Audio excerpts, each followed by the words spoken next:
In this video, I'm going to introduce you to Rule 289, price waves are structurally bound. Now, what does it mean? You can observe here on Bitcoin. This is the recent price action. All price is structurally bound inside a chart. It may look random, but it is not. In this video, we're going to look a little bit more inside Bitcoin's price momentum to uncover what is happening structurally and where things could go next. Let's run the numbers. Run the numbers.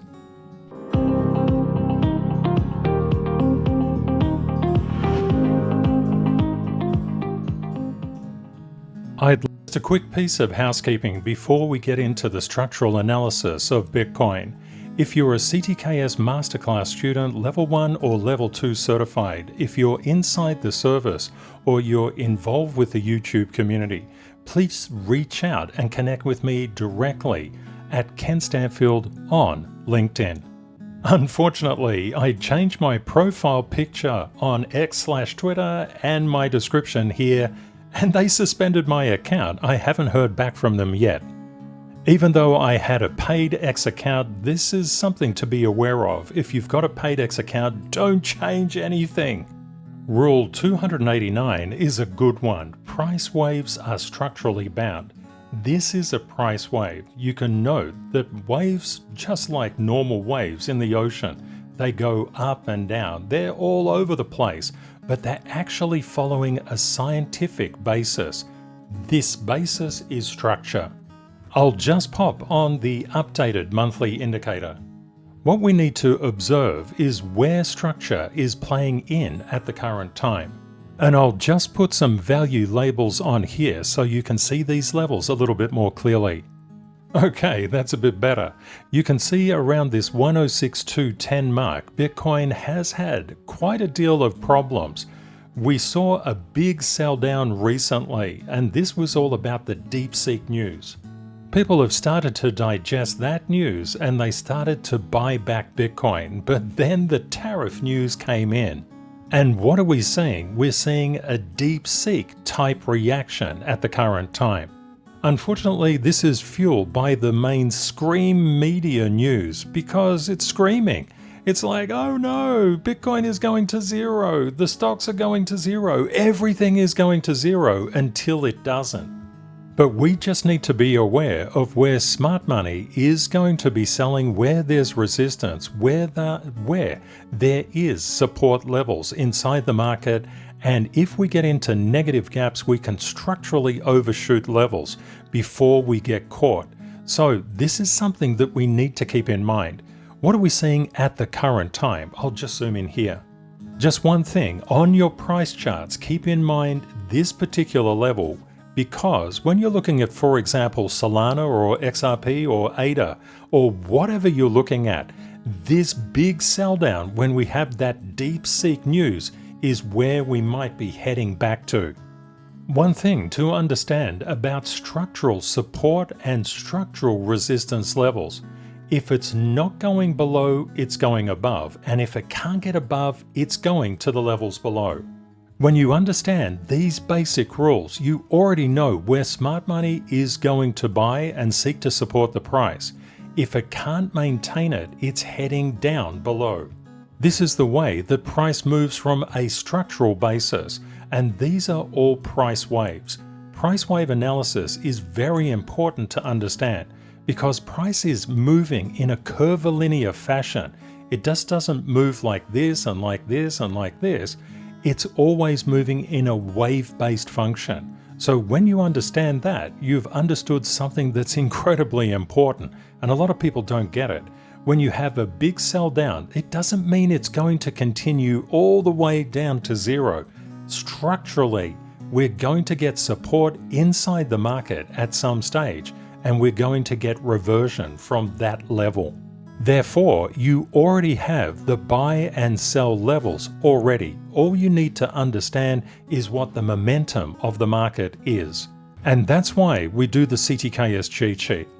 At the moment, there's a lot of consternation inside the main markets about tariffs. Tariffs just came in and reared their heads recently.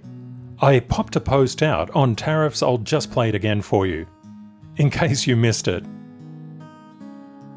I was just with the president in the Oval Office, and I can confirm that tomorrow, the February 1st deadline that President Trump put into place at a statement several weeks ago continues. The president will be implementing tomorrow a 25% tariffs on Mexico, 25% tariffs on Canada, and a 10% tariff on China for the illegal fentanyl that they have sourced and allowed to distribute into our country, which has killed tens of millions of Americans. Don't have an update or readout for you on the exemptions, but those tariffs will be for public consumption in about 24 hours tomorrow, so you can read them then. You can see that that video was done around here when the price was here and also in the previous month. Movement of structural levels occurs on a monthly basis, so it's very important to keep on top of them. We saw that that structure held, and across the weekend we've seen negative price momentum. Of course, this is a main thing to do with fear. The mainstream media has been basically saying tariffs are going to cause inflation, they're going to cause so many things. Mexico, China, and Canada are literally the three largest trading partners of the US. So it's going to cause rampant inflation. The Fed won't be lowering interest rates, although President Trump wants the Fed to lower interest rates, and the Fed doesn't listen to the president. So people getting a little bit justifiably concerned. And if there's enough panic inside the market, we'll hit lower structural levels. One of the things to always bear in mind, these big movements, when they come down, are panic movements. And they come down quickly because of what's called a negative CTKS gap. So far, because of the weekend, we have light trading. But if we had heavier trading, we'd probably already be down here around the 99,305 level. One thing that's important is often to zoom out a little bit and just to understand where Bitcoin is going. Bitcoin is currently following the price momentum of the 2016 cycle. We would have anticipated more upward price momentum around this time, and we saw upward price momentum in the 2020 cycle as well. It's an amazing thing to think that Bitcoin started way below $1 and we're already up to literally 101,000. There will come a day when Bitcoin is traveling way north of $1 million. Therefore, the question is always up to you. Is it worth it? The answer, hell yeah. What it means when price waves are structurally bound, if we find that we're cutting over a degree of structural support and the CTKS method always looks to the right, I'm just assuming that this is all the price action that we could see. We saw this challenging of this upward resistance around that 106,210 level, and it failed. It was rejected here and started to actually fail and get negative structural attraction down to this gravitational well between 102,691 and 101,819. This gravitational well managed to hold price, which has gradually been declining. There's a lot of fear and uncertainty inside the markets. And the markets don't like fear or uncertainty, because markets are literally run on panic. The global CTKS family is always about taking advantage of panic and just stepping in and buying on red. There are a lot of bargains out in the market if you get onto the right side of the percentage. And please let me know in the comments, are you borsogging? What is borsogging? Buying on red, selling on green. What are the key levels that we need to keep our eyes on in the next 48 hours, or say 24 hours? If we get a structural overshoot here, consolidating around that 98,384 level is definitely on the cards. If we get above the 102,691 level, and we could flip around here for a while before we do that, that would reclaim the bullish momentum inside the markets. Always have your three-dimensional thinking out at all times. Know that a price wave is exactly that.